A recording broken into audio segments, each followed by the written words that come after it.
ప్రేమల మా తండ్రి, ప్రభువాని స్తోత్రం చెల్లించుకొచ్చిన ఇప్పటి వరకు నాయన గడిచిన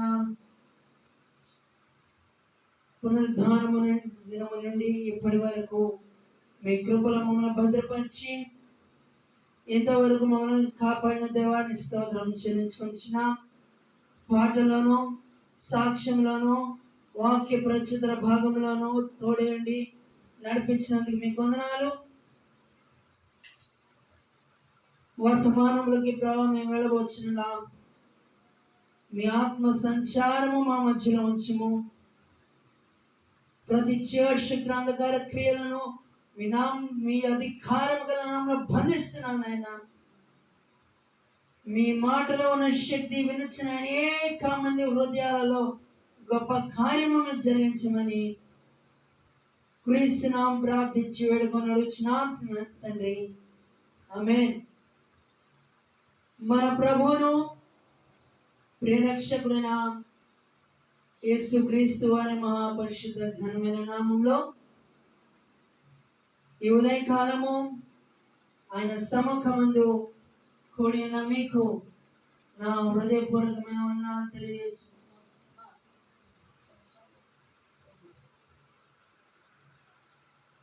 మన పరిశుద్ధ గ్రంథం నుండి సామెతలు 3వ అధ్యాయము 1 నుండి 10 వచనాల వరకు ఒక్కొక్క వచనాన్ని మనము ధ్యానించుకుంటూ వెళదాం. సామెతలు 3వ అధ్యాయము 1 నుండి 10 వచనాల వరకు ఒక్కొక్క వచనాన్ని మనము ధ్యానించుకుంటూ వెళదాం. నా కుమారుడా, నా ఉపదేశమును మరువకుము, నా ఆజ్ఞలను హృదయపూర్వకముగా గైకొనుము. నా కుమారుడా, నా ఉపదేశములను మరువకుము. Don't forget my teachings. My son, don't forget my teachings. అంటే ఏంటి? ఆయన ఉపదేశంలో ఏంటి? అదేమైనా ప్రత్యేకత ఉందా అంటే అవును, ఆయన ఉపదేశములలో ప్రత్యేకత ఉంది. ఆయన ఉపదేశములు మనలను నవజీవన మార్గంలోకి నడిపిస్తుంది. ఆయన ఉపదేశములు మనము ఒకవేళ వంకర మార్గంలో వెళుతుంటే దాన్ని సరిచేసి తిన్నని మార్గంలోకి మనలను నడిపిస్తుంది. నా ఆజ్ఞలను హృదయపూర్వకముగా గైకొనాలి, లోబడాలి, విధేయతను కనపరచాలి. అసలు ఆజ్ఞలు అంటే ఏంటంటే, ఆజ్ఞలని మనందరికీ తెలిసిందే.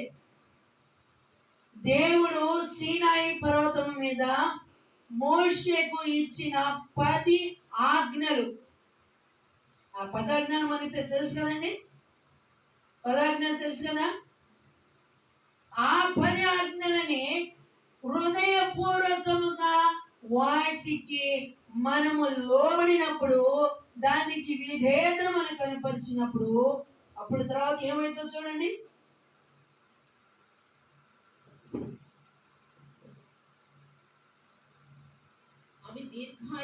అవి దీర్ఘాయువును సుఖ జీవముతో గడుచు సంవత్సరములను ఏంటండి? శాంతిని కలుగజేస్తాయంట. ఏంటి?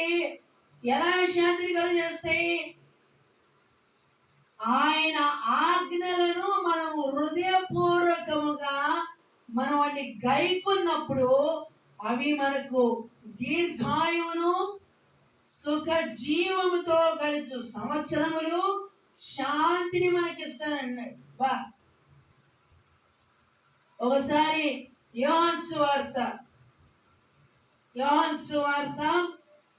17వ అధ్యాయము 26వ వచనం.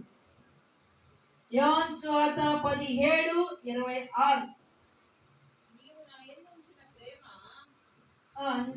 నీవు నా యందు ఉంచిన ప్రేమ వారి యందు వారి యందు ఉండునట్లును నేను వారి యందు ఉండునట్లును వారికి నీ నామమును తెలియజేసి తిని వారికి నీ నామము తెలియజేసి తిని ఇంకను తెలియజేసేదనని చెప్పెను.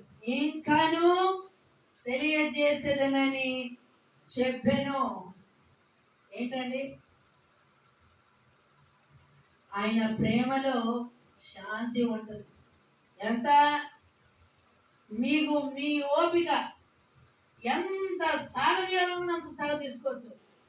ఆయన దీర్ఘ శాంతము గలవాడు కనుకనే నేటికి మనము ఆయన దృష్టిలో మనము సజీవులుగా ఉండి ఆయన సన్నిధిలో మనం ఆరాధించుకోగలుగుతున్నాం. దేవునికి మహిమ కలుగును గాక. ఆయన ఒక్క క్షణంగా మనల్ని విడిచిపెడితే మన పరిస్థితి ఏమైందండి? మన పరిస్థితి ఏమైతే అదో గతి, అయోమయం మన పరిస్థితి. అందుకనే మనం నరమాత్రమనే బలహీనమనే ఆయన మనల్ని ఎప్పటికీ క్షమిస్తూ ఉన్నాడు. కానీ ఈనాటి మనుష్యుల యొక్క ఆలోచన ఏంటంటే, నేను ఏది చేసినా దేవుడు నన్ను క్షమించేస్తాడు అనుకోవడం అది తప్పు. బైబిల్లో ఒక వాక్యం ఉన్నది, నేను ఏది చేసినా నేను మౌనంగా ఉంటున్నా అనుకున్నావా? ఒకనొక దినం రాబోతుంది, నీవు చేసిన ప్రతిదీ నీ కళ్ళ ముందు వరుసగా ఉంచి నేను గద్దిస్తాను. దేవుడు నా అసమర్థుడా? నువ్వు చేసిన ప్రతీది ఆయన క్షమించకుండా వెళితే ఆయన సహనాన్ని పరీక్షించాలన్నా కుదరదు. కుదరదు. ఒకనొక రోజు వస్తుంది. ఆ రోజున నువ్వు చేసింది ప్రతీది దేవుని నీ కళ్ళ ముందు వరుసగా పెట్టి నేను గద్దిస్తే నువ్వు తప్పించుకోవడానికి కూడా అవకాశం ఉండదు. అవునా కదా? అవునా కదండి? ఇవన్నీ నీ వరుసగా నీ ఎదుట ఉంచి నిన్ను గద్దించదను. అయినప్పటికీ నీవు లొంగకపోతే సింహం ఏం చేస్తుందండి? మనుషుల్ని ఏం చేస్తుందండి? మిమ్మల్ని అడిగేది, ఏం చేస్తుంది సింహం? చీల్చుద్ది. అట్లాగే మన పరిస్థితి కూడా దేవుని చేతిలో పడితే అప్పటికి కూడా దేవుని మాటకు కనుక లొంగకపోతే చీల్చేస్తాడు. ఒకసారి ఆలోచించండి, ఒకసారి ఊహించుకోండి. జంతువులు చీల్స్తేనే మనం అంత భయంకరంగా ఉంటది, బాబోయ్ చూడలేమో అని అంత భయపడతారే. నిజంగా దేవుని మాటకు కనుక లోపడకపోతే దేవుడే మనం చీల్చేస్తే ఎట్లా ఉంటది పరిస్థితి? అప్పటికన్నా భయపడి అప్పటికన్నా దేవుని మాటకు లొంగి దేవుని మాటకు విధేయతను కనపరుస్తారేమో. నా ప్రియమైన సహోదరులారా, అందుకని తన దాకా వస్తే తెలియదని అంటారు ఈ లోకంలో సామెత. ఒకడికి నొప్పి తగిలితేనే కానీ ఆ నొప్పి ఆ బాధ అర్థం కాదు. గమనించండి. నేను బాగానే ఉన్నానులే, నన్ను ఎవరు చూస్తున్నానులే, నేను చేసినంత దేవుడు క్షమిస్తాడు అనుకోవడం అది తప్పు. అది బుద్ధిహీనత. నీ సంగతి దేవుడు ఆయన కను దృష్టి ఈ భూమి అంతడుంది. ఆయన కను దృష్టి ప్రతి మనిషి మీద, ప్రతి జాతి మీద, ప్రతి వంశము మీద, ఆయా భాషలు మాట్లాడేవారు ప్రతి ఒక్కరి మీద ఉంది. తప్పించుకోగలవా? మనుషుల ముందు తప్పించుకుంటావు, దేవుని ముందు నీవు తప్పించుకోలేవు. ఈ మాట మీ జీవితంలో ప్రతిసారి గుర్తుపెట్టుకోండి. మనుషుల ఎదుట నీవు తప్పించుకుంటావు కానీ దేవుని ఎదుట నీవు తప్పించుకోలేవు.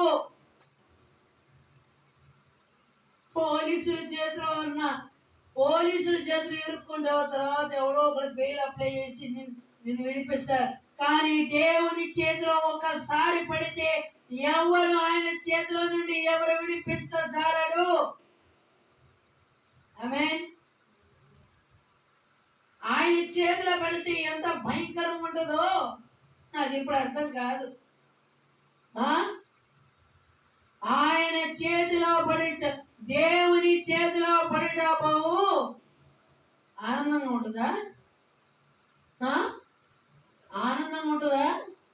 సంతోషంగా ఉంటుందా? కమ్మగా ఉంటుందా? కాదు, బహు భయంకరంగా ఉంటది. దేవుని చేతిలో పడిట బహు భయంకరము. నా ప్రేమైన సహోదరులారా గమనించి, దయను సత్యమును ఎన్నడూ నిన్ను విడిచిపోనీయకుము. వాటిని కంఠభూషణముగా ధరించుకొనుము. దయ నీ హృదయమున పలక మీద వాటిని వ్రాసుకొనుము. ఒక్క నిమిషం. దయను సత్యమును ఎన్నడూ విడిచిపోనీయకుము. దయ అంటే దేవుడు కలిగి ఉన్న లక్షణాలలో ఇదొకటి. సత్యము యోహాను సువార్త 14:6. యోహాను సువార్త 14:6. నేనే మార్గము, నేనే సత్యము, నేనే జీవము. నా తండ్రి నా ద్వారానే తప్ప తండ్రి యొద్దకు ఎవడును తండ్రి యొద్దకు రాడు. ఏంటి అసలు? ఏంటి ఈయన మార్గం, ఇంకెవరు లేరా అని అడుగుతారేమో. ఉదాహరణకి మీ ఇంటికి తాళం వేశారు. ఒక తాళ బుర్రకు ఒక తాళం వేసి బయటికి వెళ్ళి వచ్చారు.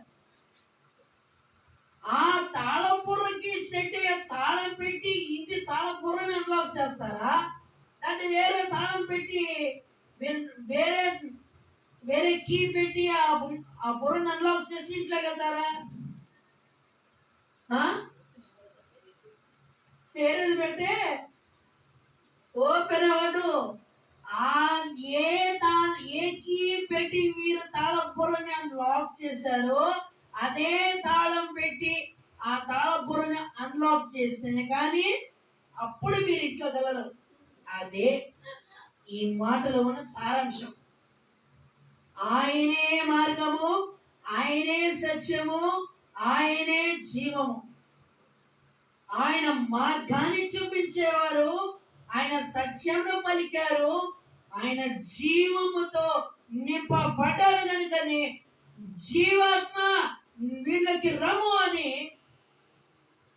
తండ్రి అయిన దేవుడు యెహెజ్కేలును ఎండిపోయిన ఎముకలకు ప్రవచించినప్పుడు అవి గడగడ గడగడ కొట్టుకొని మహాసైన్యంగా లేచి నిలబడ్డాయి. వాస్తవం ఎండిన ఎముకలు లేచి మహాసైన్యంగా నిలబడతాయా? నిలబడతాయండి? ఒకసారి ఆలోచించండి. లేచి నిలబడతాయా? నిలబడవు. అందుకని దేవుని యొక్క కార్యములు కంటికి కనబడవు, చెవికి వినబడవు, హృదయానికి గోచరము కాదు. అంతే ఆయన కార్యములు, అంతే. నా ప్రేమైన సహోదరులారా గమనించి, దయను సత్యమును ఎన్నడూ విడిచిపెట్టదు. ఎందుకంటే ఇవి చాలా ప్రాముఖ్యమైనవి. దయను సత్యమును ఎన్నడూ విడిచిపోనీయకుము, వాటిని కంఠభూషణములుగా ధరించుకొనుము. ఆర్నమెంట్స్. చూసారండి, ఆర్నమెంట్స్ గురించి కూడా బైబిల్ ఎంత చక్కగా రాయించాడంటే, మనం ఆరాధిస్తున్న జీవం గల దేవుని ఎంత గొప్పవాడో ఈ పాటికి ఆయన ప్రేమను అనుభవించిన వారికి మాత్రమే తెలుస్తుంది. ఆమేన్.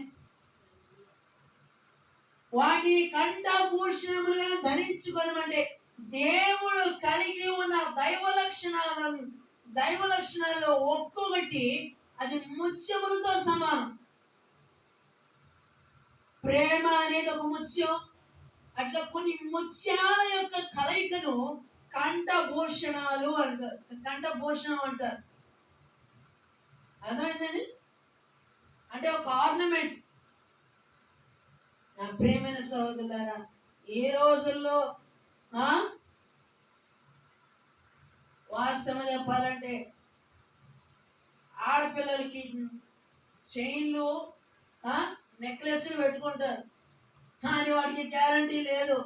కానీ దేవుని యొక్క దైవ లక్షణాలతో ఒక్కొక్క దైవ లక్షణాలనే ముత్యాల యొక్క కలయిక వలన ఏర్పడిన ఈ కంఠభూషణాన్ని ధరించుకుంటే అది ఎప్పుడు వాళ్ళకి ఎప్పుడు తోడుగా ఉంటుంది. ఈ లోకములో ఉన్న పాపము నుండి, ఈ ఇహలోక మాలిన్యము నుండి అవి దూరపరుస్తాయి. క్రీస్తు ప్రేమను అనేకులను ఆకర్షింపబడేటట్లుగా చేస్తుంది ఈ కంఠభూషణ. తర్వాత వచ్చి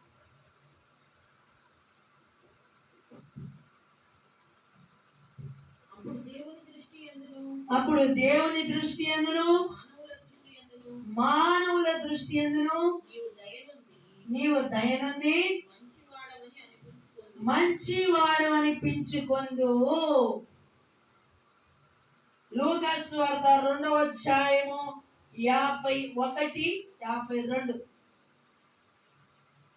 లూకా సువార్త 2, 51, 52.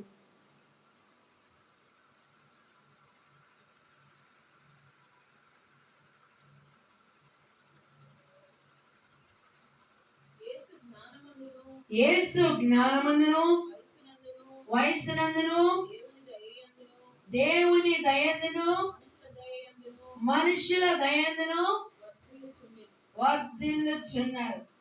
చూసారండి?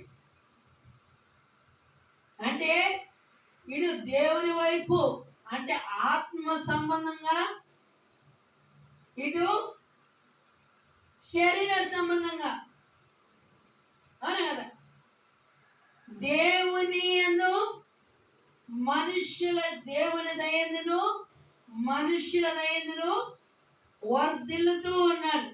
అంటే ఇది సమాజ పరంగా, ఇటు దేవుని పరంగా రెండు, అంటే ఇటు శరీర పరంగా ఇటు ఆత్మ పరంగా క్రమంగా వర్ధిల్లుతూ ఉన్నారు. నా ప్రియమైన సహోదరులారా, గమనించండి.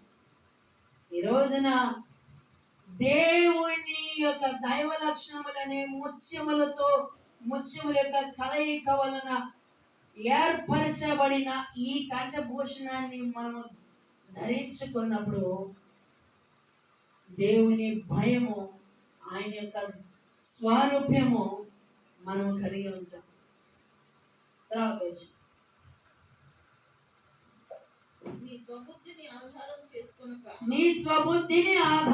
చేసుకొనక నీ పూర్ణ హృదయంతో చూసారండి. నీ స్వబుద్ధి, అసలు స్వబుద్ధి అంటే ఏంటండి? తన సొంత బుద్ధి. నీ ప్రవర్తన అంతటి యందు ఆయన అధికారమును ఒప్పుకొని. అధికారము, ఒక్క నిమిషం. అధికారము యోహాను సువార్త 1వ అధ్యాయము 12వ వచనం. యోహాను సువార్త 1వ అధ్యాయము 12వ వచనం.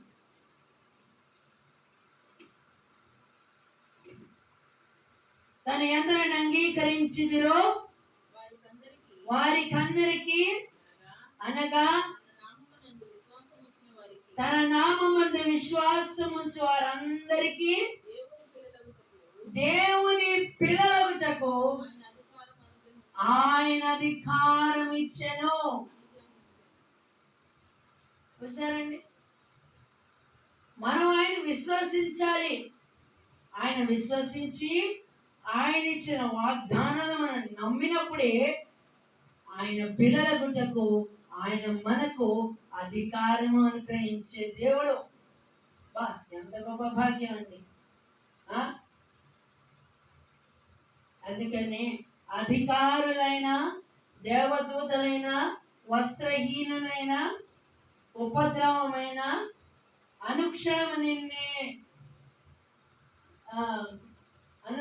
నిన్నే కొలుతున్న పునరుద్ధారణ పాట కూడా ఉంది. ఈ లోకంలో అధికారము కొంతకాలమే, కానీ పరలోకమందును భూమి అందును నాకు సర్వాధికారం ఇవ్వబడిన సర్వాధికారి అయిన దేవుని వైపు మనం చూసినప్పుడు ఆయన మనకు సమయోచితమైన సహాయమును ఆయన మనకు మనుష్యుల రూపంలో దేవుడు మనకు అనుగ్రహించగల సమర్థుడు. ఈ లోకంలో అధికారం ఎంతకాలం ఉంటుందండి? కొంతకాలమే, కానీ సదాకాలము అధికారము సర్వాధికారి అయిన దేవుని వైపు మనం చూసినప్పుడు మనకు తగిన సహాయము ఆయన దగ్గర నుండి వస్తుంది. నీకు సహాయము చేయబడని నేనే, నీతి అని నా దక్షిణ హస్తముతో ఆయన మనల్ని ఆదుకుంటాడు. మనల్ని బలపరిచి, ధైర్యపరిచి, నిరీక్షణలోకి నడిపించి, ఎంతటి క్లిష్టమైన పరిస్థితుల గుండా మనకు ఎన్నో ఆత్మీయ సంగతులు, ఎన్నో పాఠాలను మనకు నేర్పించి,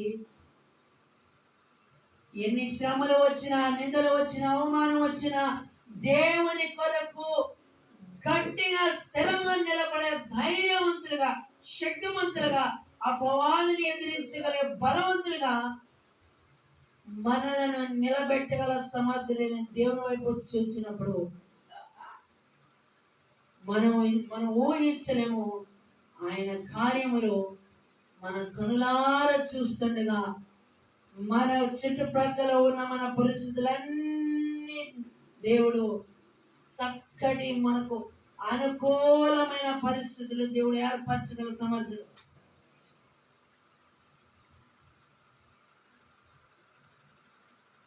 తర్వాత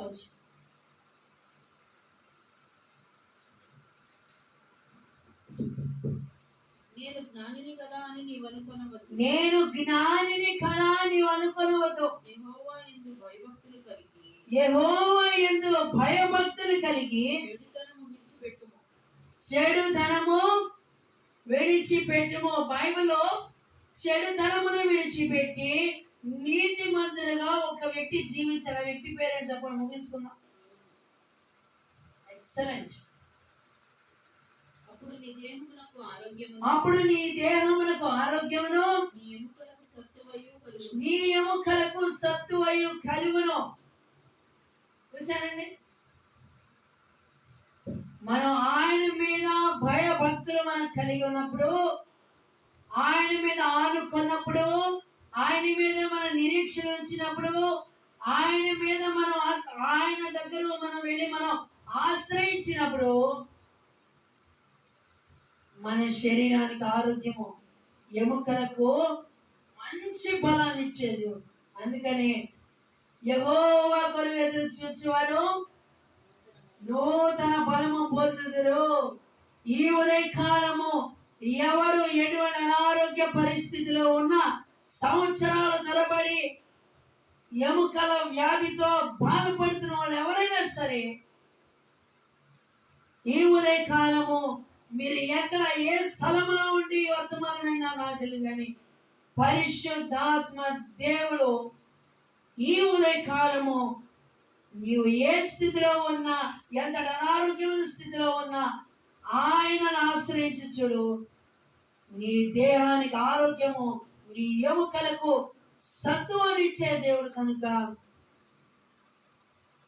ఎండిన ఎముకలకు జీవం ఇచ్చిన దేవుడు నీ ఎముకలకు బలమునిచ్చి నేను ఆరోగ్యవంతుడిగా నిన్ను నిలబెట్టి ఆయన నిన్ను తన సజీవ సాక్షిగా నిన్ను లేపి నిలబెట్టి ఏ స్థలంలో అయితే నువ్వు అవమానపరచబడ్డావో అక్కడ దేవుడు నీ శత్రువుల కంటే నీ శత్రువుల కంటే ఎంతో ఎత్తుగా నిన్ను లేపి నిలబెట్టి నీ తలను దేవుడు పైకి లేవనెత్తగల సమర్థుడు. నీ రాబడి అంతటిలో ప్రథమ ఫలమును నీ రాబడి అంతటిలోను ప్రథమ ఫలమును నీ ఆస్తిలో భాగమును నీ ఆస్తిలో భాగమునిచ్చి యెహోవాను ఘనపరచుము. యెహోవాను ఘనపరచుము. నన్ను ఘనపరచు వారిని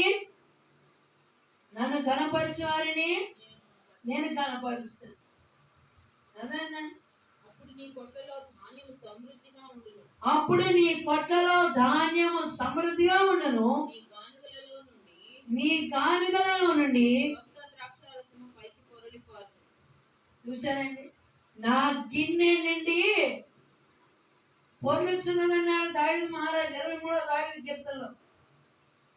చూసారా, దేవుడిచ్చే సంతోషము దాన్ని ఎవ్వరు వివరించలేరు.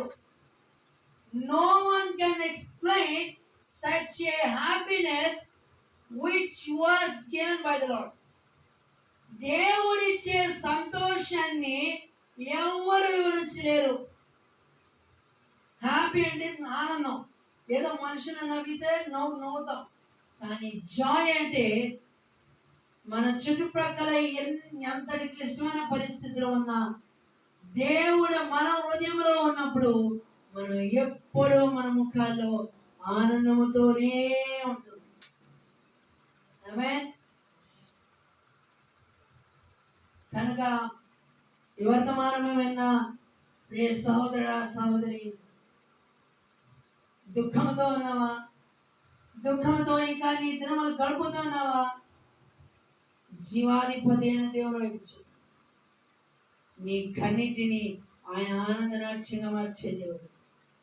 ఆమేన్. హల్లెలూయా.